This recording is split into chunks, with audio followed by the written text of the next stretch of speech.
Grillzöldséget készítünk napraforgó olajon, grillezett csirkemellel, amihez úgy szintén napraforgó olajat használunk. No, meg persze sok minden más finomság is készül ebben a Zselitz-völgyi étteremben.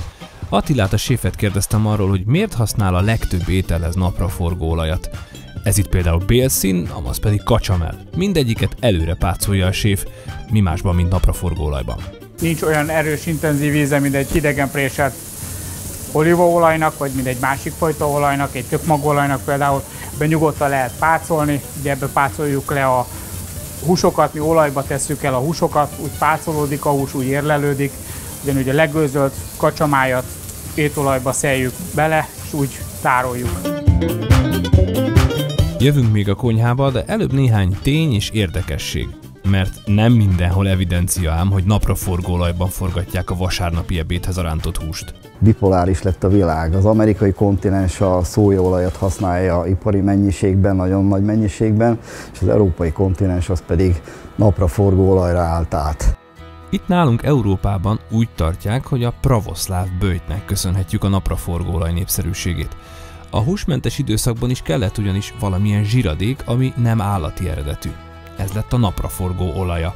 Aztán arra is hamar rájöttek, hogy sok és megfelelő termőtalaja van ennek a kultúrának, így aztán semmi sem állhatott a tányéros virág útjába.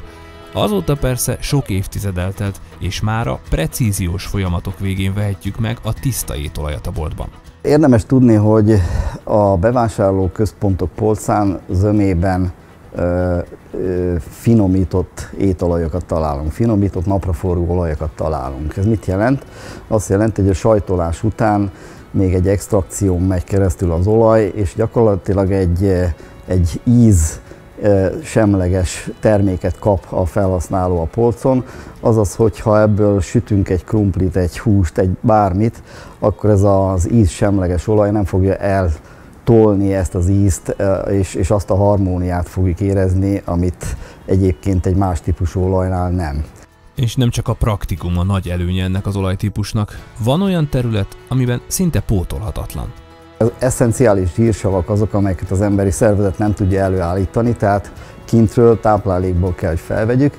Ezek a linolsav és a linolénsav, ezek nélkül nem tud létezni az emberi szervezet, és ezekből állítja elő az idegrendszer számára, a gondolkozás számára szükséges EPA-t, DHA-t, amit szoktunk olvasni a kapszulákon, amelyek halolajkapszulákon például.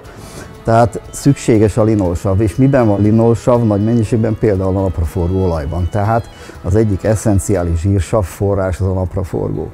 Persze ezek az anyagok nem csak az olajban vannak meg, hanem a termés magjában is. Már ezért is megérni a konyhában használni ezeket, de vannak más indokok is. Használjuk salátákra, és használjuk, mi például itt a konyhánkban van egy 3 magvas őzgerincünk, aminek a külső kérgét, egy húspépet 3 maggal dúsítjuk, napraforgóval, tökmaggal és szezámmaggal szoktuk ezt általában. És ez is ad egy, ugye ezt lepirítjuk előtte, ez is ad egy nagyon finom ízt a szarvashúsnak, illetve az őznek. Kívül szarvas van, belül pedig őzgerinc van. Hú, ez túl jól hangzik. Na, zökkenjük is gyorsan vissza. A szakértő ugyanis már mondja, mire kell figyelni az olajok fogyasztásánál. Mindenféleképpen kombinálni kell a napraforgóolajat másokkal. Tehát mindig azt szoktam javasolni, hogy 5-6 szem dió például, vagy hetente egyszer-kétszer tonhal, vagy egyéb tengeri hal, makréla, vagy lazacnak a fogyasztása. Lehet például körülbelül egy ilyen 2-3 teáskanálnyi repceolaj, 1 teáskanálnyi lenmagolaj. Ez a napi bevitel. Tehát körülbelül így kell gondolkozni, és akkor ez az alány, ez a balansz, ez meg fog valósulni. Ha már a kanalazós olajoknál tartunk, a napraforgó olajnak is van olyan változata, amiben nem sütünk, főzünk, hanem kanállal lesszük. Ha például valaki valamilyen speciális termékben gondolkozik, például hidegen sajtolt napraforgóolajat szeretne, ilyet is lehet vásárolni, ezekkel általában nem sütünk, főzünk, ezeket salátaolajként használhatjuk. Érdemes kipróbálni, egy kis kávéskanállal, ha szánkba vesszük, mennyei élményben lesz részünk, olyan, mintha pirított napraforgót ropogtatnánk. Ezt az ízt Attila is szereti használni, leginkább salátákra tesz pirított napraforgómagot, és azt mondja, az olajjal egy valamire kell nagyon odafigyelni. 180 fok fölé nem nagyon engedjük föl az olajakat, akkor elég az olaj. Tehát itt mondhatjuk, hogy az olívaolaj nem ég el, ugyanúgy meg tud keseredni egy olívaolaj, ha elengedjük 180 fok fölé. Itt is egy sima olajat, a roslapot is ilyen 200-250 között használjuk, de rátesszük az olajat, rögtön visszahűti a húsfagy, amit éppen rátettünk. Van még egy szempont, amire figyelni kell, főleg a vásárlásnál. Egy olajnak van szavatossági ideje. A szavatossági idő, és amikor a polcon kutakodunk, érdemes ezt is figyelni, hogy tartalmaz egy napraforgó étolaj tokoferolt, ami az E-vitaminnak egy másik neve. Mert ha igen, akkor annak az eltarthatósága hosszabb. Ugyanis az E-vitamin az gátolja, csökkenti vagy lassítja a napraforgó és egyéb olajoknak is az öregedését, az avasodását. Na most, ha ezt is megfigyeltük, és nem hevítettük túl az olajat, akkor még spórolhatunk is. Egy olajjal ugyanis nem csak egyszer lehet sütni. Amikor roslapon sütünk, mi ugye ilyenkor egyszer használjuk, tehát ilyenkor meglocsoljuk vele a húst, illetve a zöldségeket, ugye úgy készítjük el.